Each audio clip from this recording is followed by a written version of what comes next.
All right, hello everyone. Here we are, hole number 5. We're going to reset to a Titan, I'm sure. And you also might want some length on this one. However, not having the ball guide can also make things challenging as well. So you will want to be a little bit careful with what you choose to do here. Of course, getting this down as far as possible is going to be the smartest thing that you can do. So I'm going to get just a little bit aggressive here. You might also need, so to be honest with you, Kingmaker may actually be a smart, especially heading towards the weekend. You might be able to slide in with a Titan for a while or try some kind of hook shot. We can also potentially try because the number one hardest thing, especially with only an extra mile 6, is going to be able to get the ball to curl hard enough to keep it in the fairway. So you want something with more side spin. So definitely think about that.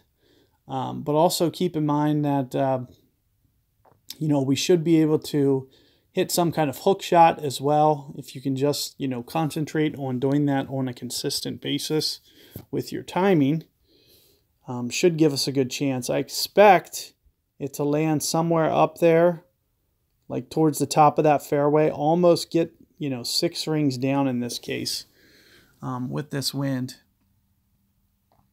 So I do expect it to launch down there. So, I shouldn't need the notebook on this tee shot. I usually use the left of the bullseye as my aim target. And then I'll still pull, I would say, maybe 8-ish rings. So here's 5. Here's about 8. That might just be a fraction too much. And let's just see how it looks. For the very first try, it looks like it's landing very, very long. So this has to do with the whole target being at higher ground and it just kind of launching. So that's why you see it kind of down launch and why you might need to just take off some power there. So maybe about half power on your hook, as you can see that I landed long. And as I mentioned, it's basically because your target is at higher ground.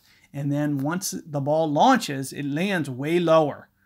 So that makes the ball, even though it was, 6, 7 rings down, for instance, to the rough with the full overpower, it doesn't matter because since it's lower ground, it launches at least an extra ring or 2, or in that case, you could see, maybe even almost 3 extra rings on top of,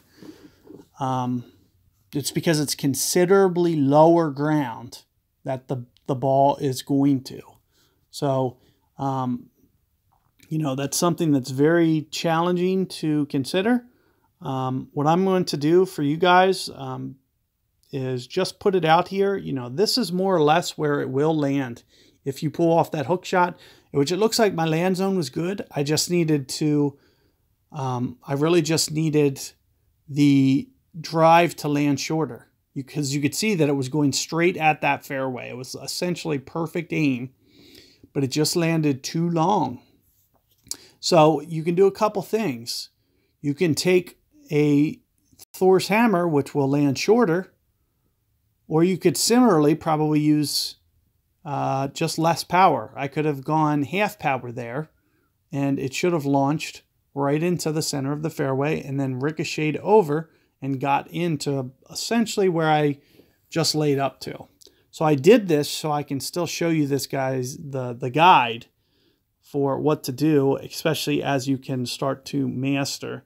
And you'll see you'll be able to get up to this point, especially if you put on Big Dog. So what you'll want to do is probably just put the air brakes on and just try to kind of backspin it, 4 bars or so. And same thing here. You're going to move the target down to lower ground, which is going to make things much tougher. You'll see that I don't have this club set on this bag. So 5.3. So it's only going to be about 2 rings here. But again, it's going to land short. So you got to keep that target up on high ground. If you don't do this, the ball will land short and in the rough. So be very careful as you're pulling back. Here you can see it comes in. I was almost able to even hold that. So I gave it a really good chance. Again, make sure that you keep that ball up towards the fairway. You can't pull down at the correct angle. It's going to make the ball land short. So you got to be real careful when you do that, because when you move down to lower ground, the ball never carries back to the target spot.